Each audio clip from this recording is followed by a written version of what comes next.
Indépendance totale. 7h, 10h sur Radio Courtoisie, ligne droite, Corentin Périni.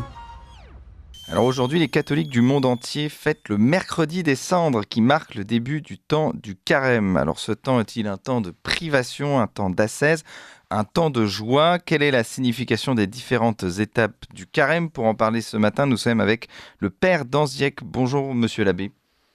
Oui, bonjour Corentin et bonjour à tous les auditeurs. Alors vous êtes prêtre, chroniqueur à Valeurs Actuelles, membre du Club des Hommes en Noir, éditorialiste à L'Homme Nouveau. Alors avant de vous parler du carême, je voulais revenir sur un invité qui est passé sur nos ondes lundi.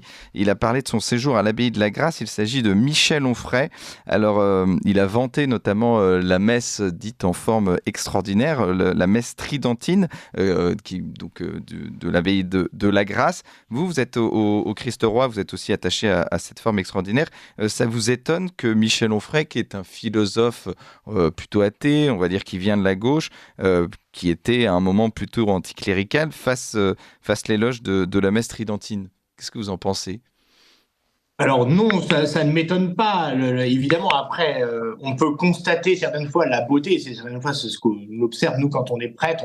Il y a des personnes extérieures aux périphéries, pour reprendre une expression du pape François, qui constatent en effet la beauté de la liturgie ancienne, la cohérence de l'écosystème traditionnel. Bon, maintenant, il faut prier pour que les personnes qui constatent cette cohérence et qui sont fascinées par cette beauté transforme l'essai. Et ça, c'est l'histoire du mystère de la grâce, en deux mots, Oui. et de la rencontre avec une âme. Non, ça ne m'étonne pas. Par contre, en revanche, ce qui m'étonne un petit peu, c'est qu'il y a eu toute une forme de polémique dans la presse suite au livre de Michel Onfray sur la non-historicité de Jésus, puisque Michel Onfray tendait à affirmer que la personne du Christ n'avait pas existé historiquement. Évidemment, je tiens à le dire auprès des auditeurs que cette affirmation de Michel Onfray, non seulement elle est fausse, mais elle est récusée par l'historiographie, par les études critiques. Néanmoins, dans l'univers catholique plutôt de gauche, certains se sont gaussés un petit peu de ce Michel Onfray en se disant, vous voyez, d'ailleurs, finalement, les traditionalistes seraient les idiots utiles de Michel Onfray. Moi, Michel Onfray, il peut dire tout ce qu'il veut. Ce qui compte après, c'est la fécondité du dialogue avec ce type de personnes, de figures intellectuelles. Et surtout, je crois que en fait, on est toujours les idiots utiles de quelqu'un quand on proclame l'évangile du Christ. La seule question qui compte, c'est de savoir que nous, ce que nous le disons pour toucher les cœurs. Après, ça reste la liberté des hommes. Donc, Oui. tant mieux si Michel Onfray, en tout cas, apprécie la messe traditionnelle. Et je crois que comme c'est comme quelqu'un d'intelligent, eh bien, c'est toujours louable d'avoir des commentaires élogieux de la part de figures plutôt brillantes. Voilà. On va parler du mystère de la grâce, notamment pourquoi la grâce touche certaines personnes et pas d'autres. Mais donc lui, Michel Onfray aussi, il défend une civilisation judéo-chrétienne dont il se sent proche. Enfin, il dit c'est ma civilisation, j'ai envie qu'elle perdure, et en même temps, il ne croit pas en Dieu. Alors, est-ce que c'est paradoxal pour vous ou non? C'est-à-dire à la fois cet attachement à la civilisation chrétienne et à la fois aussi, un refus de l'existence de Dieu et même de l'historicité de Dieu. Vous l'avez dit de Jésus, vous l'avez dit tout à l'heure. Alors, paradoxal, peut-être le terme est trop fort. En fait, il ne gravit qu'une première marche. Si, dans une réflexion plutôt civilisationnelle, aujourd'hui, vu l'état de décadence de la société occidentale, qui se trouve comme en situation de parjure avec son identité historique, avec donc ce soubassement de Rome, Athènes et Jérusalem, de ce qu'on appelle la civilisation chrétienne, déjà la reconnaissance, on va dire, du grand apport du christianisme tout au long du premier millénaire et des siècles qui ont suivi, c'est déjà une très bonne chose. Voilà, on ne peut que s'en réjouir.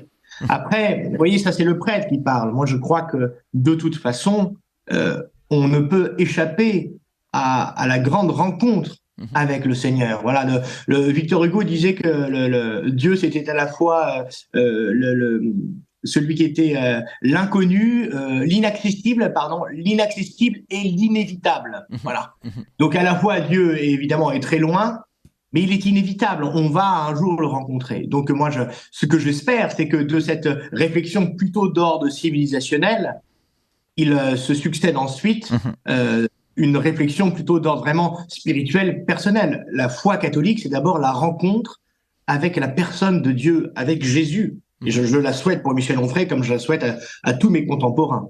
Et c'est ce grand mystère de la grâce qui touche certains et non d'autres. Comment c'est possible, comment c'est explicable? C'est-à-dire cette personne, Michel Onfray, qui a l'air à la fois si proche et on se dit il lui manque une petite chose qui est à la fois essentielle. Comment se fait-il que Dieu ne donne pas la grâce à tous? Alors, je ne le connais pas personnellement, je connais certains prêtres qui sont en relation épistolaire avec lui et comment l'expliquer? Ça, c'est le mystère de la liberté, si vous voulez. Je pense pas que la grâce, attention, hein, il faut pas se méprendre, il ne s'agit pas de penser que la grâce vient frapper à telle ou telle porte en ignorant telle ou telle autre. Non, la grâce frappe à toutes les portes. Après, tous les hommes n'ouvrent pas leurs portes. Certaines fois, ils n'ouvrent pas leurs portes parce que ils sont tellement pris dans le bruit de leur vie, de leur égoïsme ou de d'autres considérations, d'autres préoccupations qu'ils n'entendent pas ce bruit à leur porte, ce toquage, ce toc-toc divin à la porte de leur cœur. Mais en tout cas, c'est pas parce qu'ils ne l'entendent pas que notre Seigneur ne vient pas toquer à la porte de chaque homme. Alors, je voulais vous parler de la signification du carême, du mercredi des cendres. C'est aujourd'hui. Alors, pourquoi le carême commence par ce mercredi des cendres avec donc, cette croix posée sur le front avec des cendres? Alors, tout d'abord, déjà, le carême est une période de pénitence qui s'inscrit dans un ensemble qu'on appelle le cycle liturgique, qui commence par l'Avent, qui est une préparation à Noël, et ensuite on fête le temps de Noël, on se réjouit après cette période de pénitence qui a été l'Avent. Eh bien, on se réjouit de la naissance du Sauveur, et ensuite, eh bien, ce cycle liturgique a vraiment une volonté pédagogique pour les âmes, pour l'ensemble des fidèles, et de leur rappeler certaines réalités qui sont prépondérantes dans la vie d'une âme et dans sa relation à Dieu, et la pénitence en fait partie. Un moine me disait récemment lors d'un entretien, il me disait, voilà, c'est vraiment certaines fois très difficile d'être un bon chrétien toute l'année. Alors au moins, si on peut essayer de l'être pendant 40 jours, ce sera une très bonne chose, voyez. Et je crois qu'en effet, cette période du carême a pour ambition d'aider les fidèles à se recentrer sur l'essentiel. Et se recentrer sur l'essentiel, c'est d'abord prendre conscience que nous ne sommes que de passage ici-bas. Voilà. Ça, je crois que c'est essentiel et extrêmement important à considérer. C'est une phrase bien connue. Tous les hommes meurent un jour, mais peu parmi eux vivent vraiment. C'est pas moi qui le dis, c'est William Wallace dans Braveheart, vous voyez, donc juste avant de mourir. Tous les hommes meurent un jour, mais peu parmi eux vivent vraiment. Et donc nous sommes que de passage, nous sommes des viatores, des pèlerins.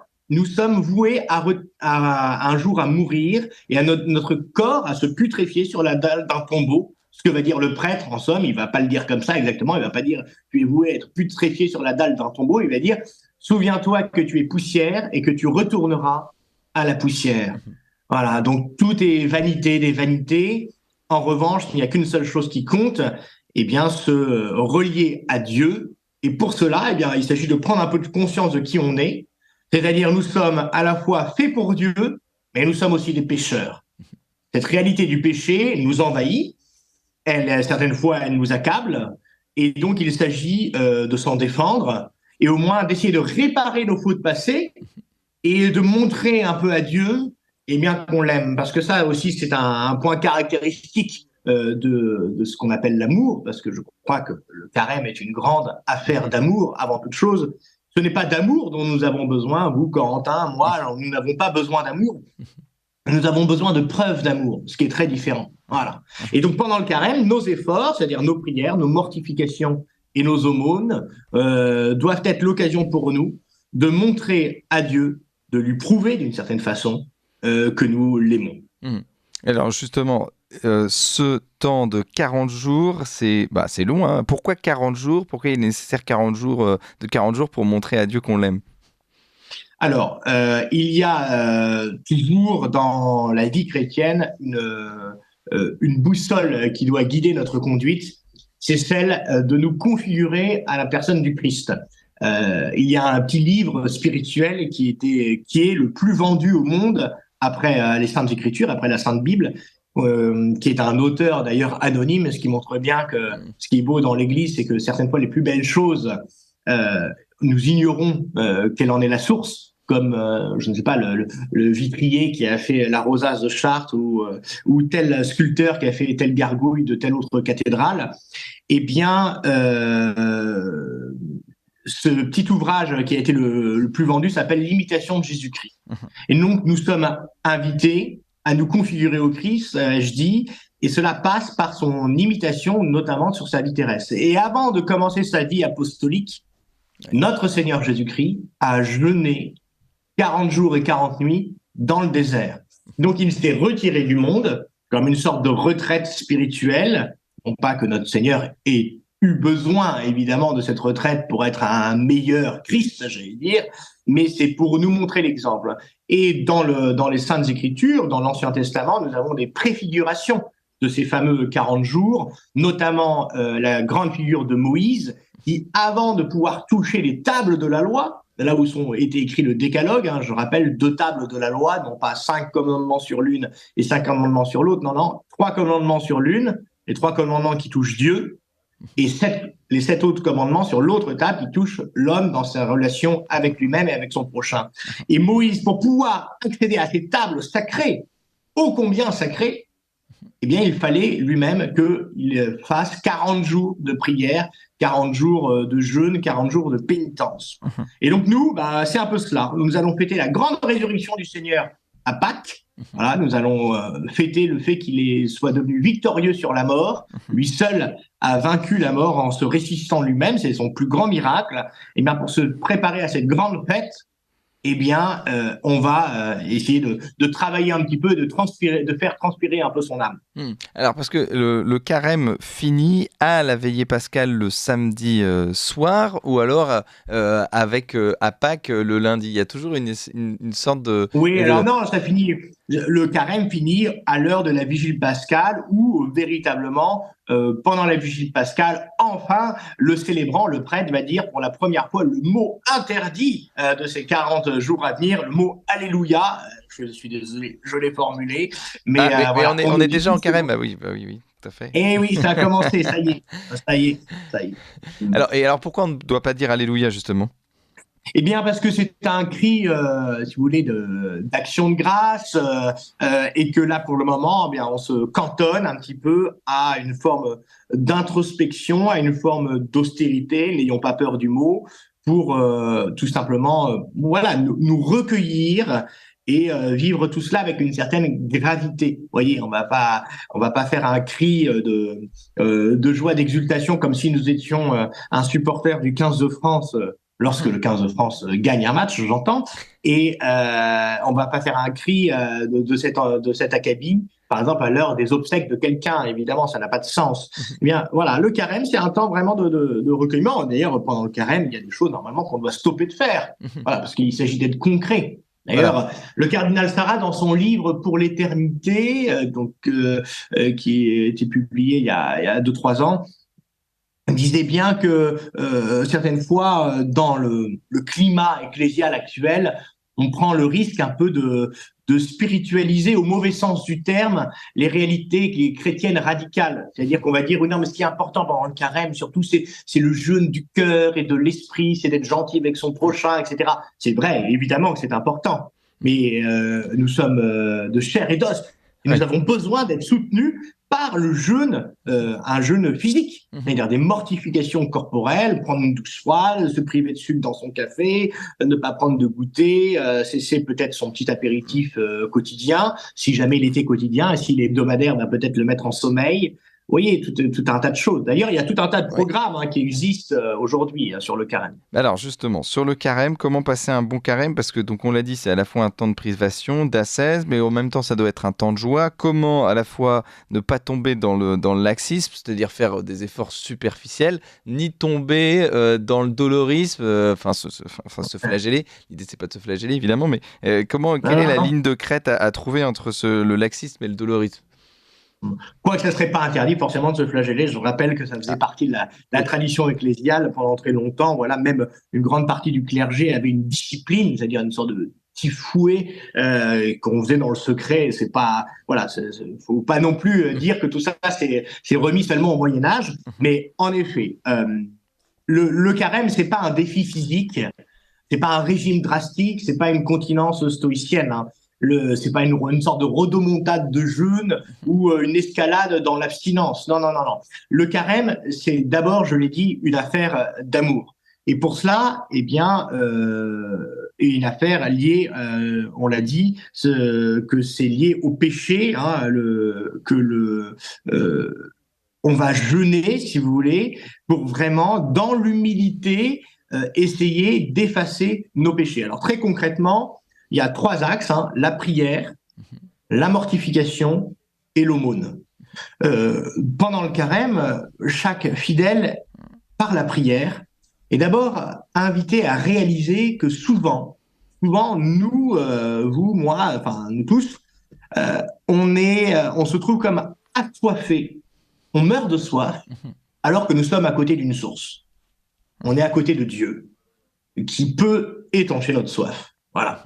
Et donc, il s'agit de prendre en considération que Dieu est proche de nous et qu'il s'agit non seulement de contempler cette source, d'en être émerveillé, mais en plus d'aller y boire, plutôt que de nous lamenter alors que nous avons les solutions à côté de nous. Donc, dans la prière, dans une relation à Dieu peut-être plus profonde, de demander à toucher du doigt l'amour de Dieu pour nous, d'en vivre et ensuite d'en redonner.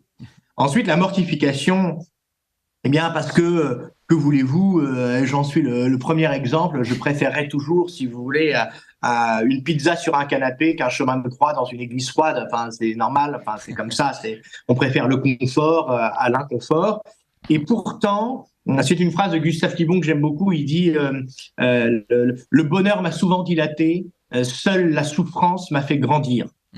Donc la mortification est là aussi pour nous stimuler, pour fouetter notre âme au sens un peu propre et pas que figuré justement. Et cette mortification, elle va passer par des efforts concrets liés peut-être sur on va se lever plus tôt, plus promptement, on va passer moins de temps sous la douche, etc. Pour vraiment se rappeler que voilà, que on doit imiter le Seigneur qui a souffert sur la croix, et nous aussi on doit le rejoindre et offrir nos sacrifices en réparation de nos péchés et des péchés des hommes. Et enfin, un dernier point, alors ça, pour un prêtre, c'est très facile d'en parler, c'est l'aumône. On sait bien qu'on est des experts en quête, voilà. Et l'aumône fait partie, dans la tradition spirituelle de l'Église, d'une façon de montrer à Dieu qu'on l'aime par donc le don matériel, financier ou de notre personne.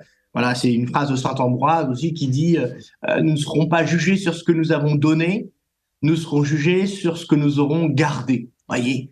Donc, si on garde pour soi certaines choses qu'on aurait pu offrir, que ce soit l'accueil peut-être d'une personne qui est seule chez soi, vous voyez, sur le parvis d'une paroisse, il y a souvent des personnes qui vivent seules, et on peut inviter un vieux monsieur chez nous, c'est pas interdit, ça sera une belle rencontre. On peut évidemment faire un don pour une association, SOS Chrétien d'Orient, une œuvre d'église, que sais-je, même Radio Courtoisie, vous voyez, c'est pas interdit. Et voilà, et tout ça pour une cause, voilà. Ouais. Parce que ça coûte. Parce que ça coûte, au sens propre. Parce que ça coûte. Alors, des efforts concrets, vous l'avez dit. Le dimanche n'est pas carême. Est-ce que vous pouvez nous expliquer pourquoi le dimanche n'est pas carême dans ces 40 jours ? Enfin, d'ailleurs, c'est décomptabilisé. Enfin, bref, on va pas faire des calculs d'apothicaire. Mais pourquoi le dimanche ce n'est pas carême ? C'est pour ça d'ailleurs que le carême, ça commence le mercredi décembre, parce que le mercredi, jeudi, vendredi et le samedi rattrapent les 4 dimanches, où c'est pas carême. C'est pas carême le dimanche parce que c'est le jour de la résurrection. Autrefois, dans la piété juive, nous fêtions le sabbat, le samedi, et ensuite le dimanche est devenu le jour du Seigneur proprement parler, dans l'accomplissement de la loi, par le Saint Évangile du Christ, parce que le Christ est ressuscité dans la nuit du samedi au dimanche et qu'il est apparu au petit matin sous la forme d'un jardinier à Marie-Madeleine. Donc c'est le jour qui fait mémoire de la résurrection, la coutume veut en effet que nous ne fassions pas carême. Néanmoins, attention, on n'est pas dans un rattrapage le dimanche de ce que nous aurions ce dont nous aurions été sevrés la semaine. Voilà. Donc ça, à chaque fois, il y a une petite méprise, même chez certains catholiques, d'appréhender le dimanche, excusez-moi, mais un petit peu comme pour le Ramadan, où en fait on ne se sustente pas dans la journée, mais par contre le soir on fait bombance. En tout cas, certains le font. C'est pas l'esprit, si vous voulez. C'est pas l'esprit du carême, et je crois qu'on l'a bien compris ce matin avec vous, Père Danziac. Cet esprit du carême. Bah, écoutez, bon carême à vous. Merci pour vos éclaircissements. Merci, bon carême à tous les auditeurs aussi, hein, évidemment. Et Dieu vous bénisse tous. Voilà. Merci, Monsieur l'abbé. Puis on se retrouve peut-être dans 40 jours pour faire un bilan de votre carême. Merci à vous. Avec joie.